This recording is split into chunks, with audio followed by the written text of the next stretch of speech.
तो साहब, make in India के बाद अब डिजिटल इंडिया, देश पूर्णतया एक नई संचार क्रांति के दौर से जुड़ेगा।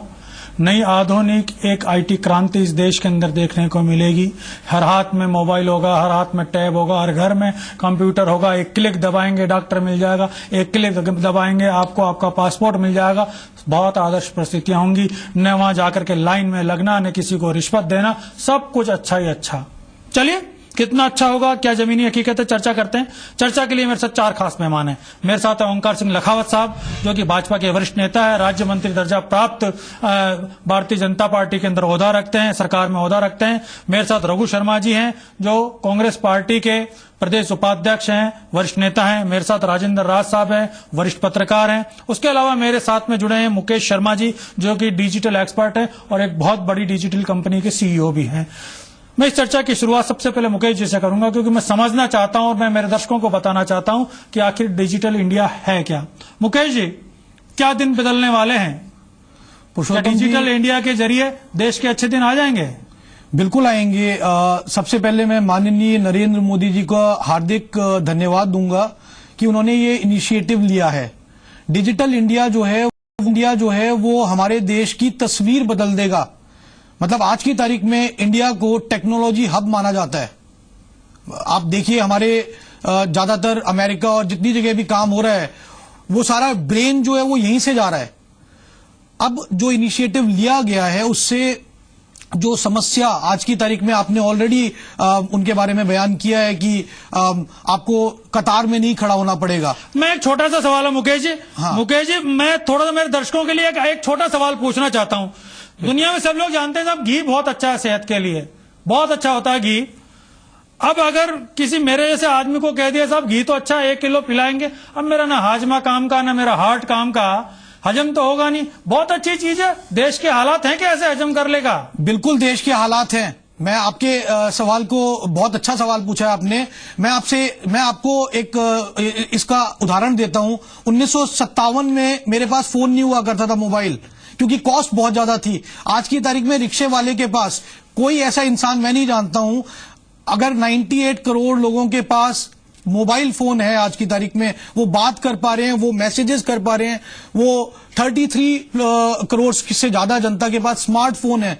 तो अब रह क्या गया है? एप्लीकेशंस को ही तो उस पर डालना है। अब वो डालने के लिए मैं ये नहीं कहूंगा कि हम पूर्णतया रूप से तैयार हैं, पर इनिशिएटिव लिया गया है। चीजें हो रही है, लाखों किलोमीटर ऑप्टिकल फाइबर्स बिछाने पड़ेंगे। हम उन गांवों की बात कर रहे हैं जिस देश के अंदर 30% इलाकों के अंदर बिजली नहीं है।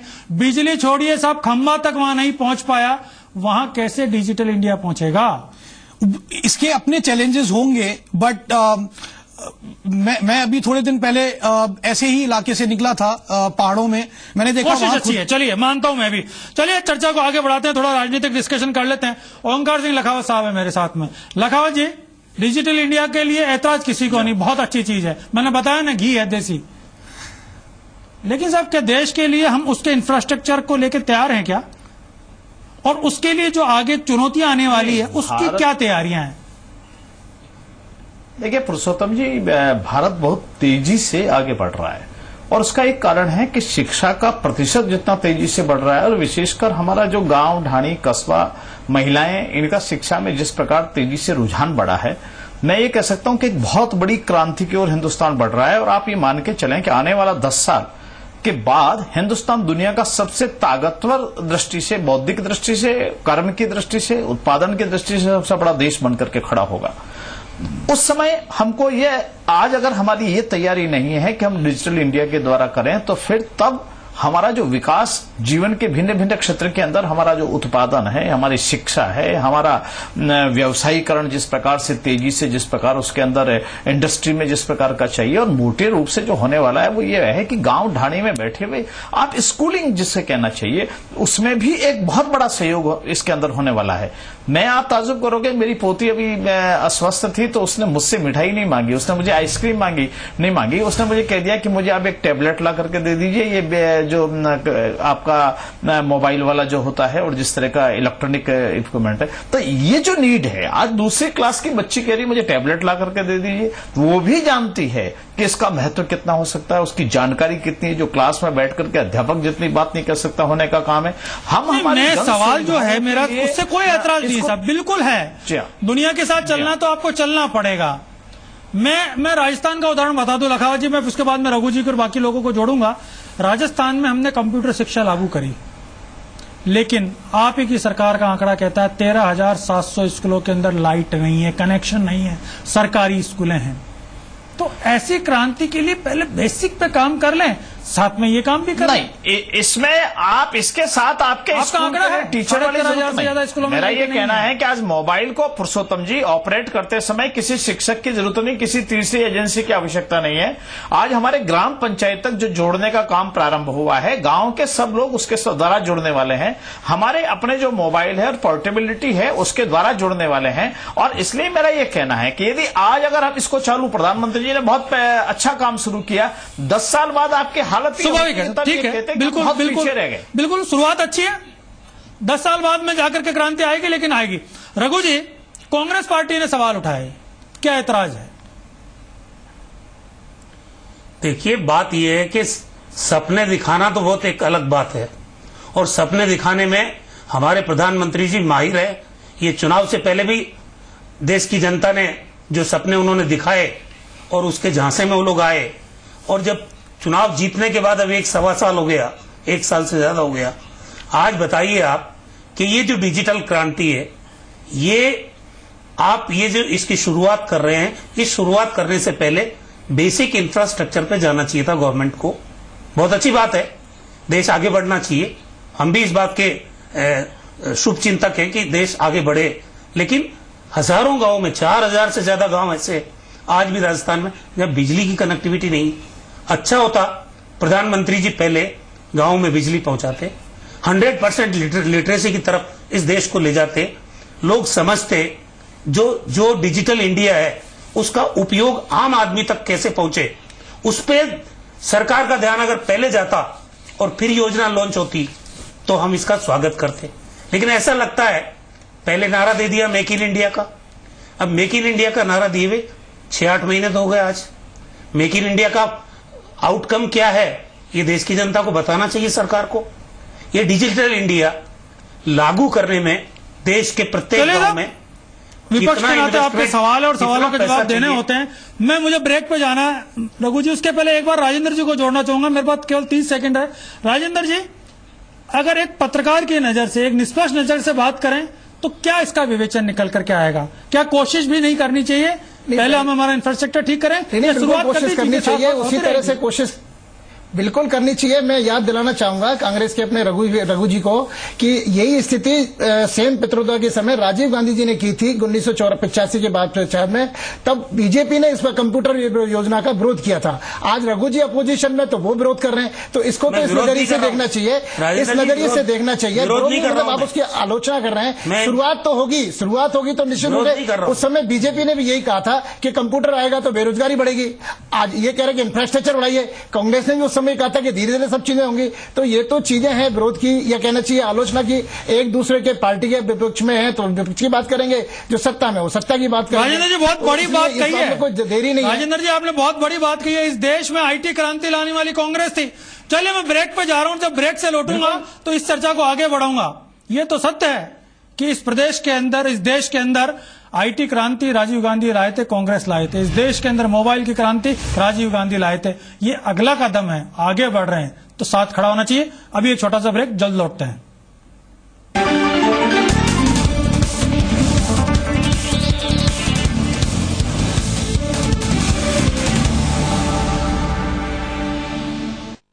क्या होता है? खुशी, लक, प्यार है। लक जिंदगी है। लक्स कोजी, अपना लक पहन के चलो। आलू पूरी तू भी कभी हाथ लग सही से, मैं यहाँ टुकड़ों पे जी रही हूँ, बस यूं ही टुकड़ों पे जी रही हूँ। टुकड़ों पे जीना छोड़ो, ले आओ Saffola masala oats. Whole grain oats, high fibre, real vegetables और स्वादिष्ट मसालों का जबरदस्त टेस्ट। सफोला मसाला ओट्स, मजेदार खाओ जी भर के। संशोधित हाइब्रिड एरंडी बीज तो लाना वेस्टर्न का।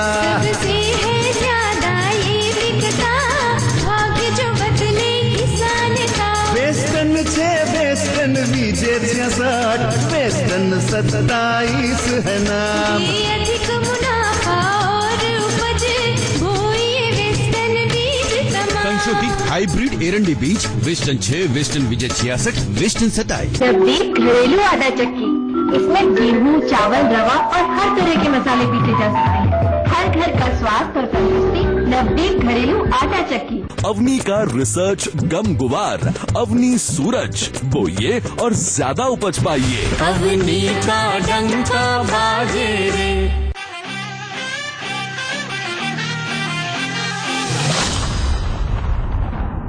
Oh, my broken English got root of passion, turning into the trending fashion.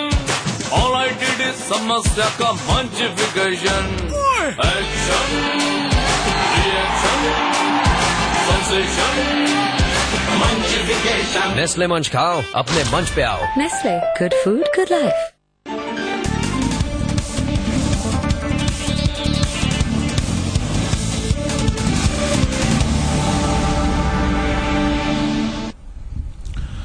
तो साहब, बड़ी बात है कि जिस क्रांति की शुरुआत कांग्रेस पार्टी ने की, और कांग्रेस पार्टी उस बात का क्रेडिट भी लेती है कि इस देश के अंदर सूचना क्रांति हम लाए, कंप्यूटर का युग हम लाए, इस देश को मोबाइल और दूरसंचार क्रांति के माध्यम से हमने देश को जोड़ने का काम किया। अगर उसका अगला कदम जो कि डिजिटलाइजेशन है, अगर उसकी ओर सरकार जा रही है तो कांग्रेस पार्टी को साथ खड़ा होना चाहिए। चलिए रघु जी से चर्चा करते हैं।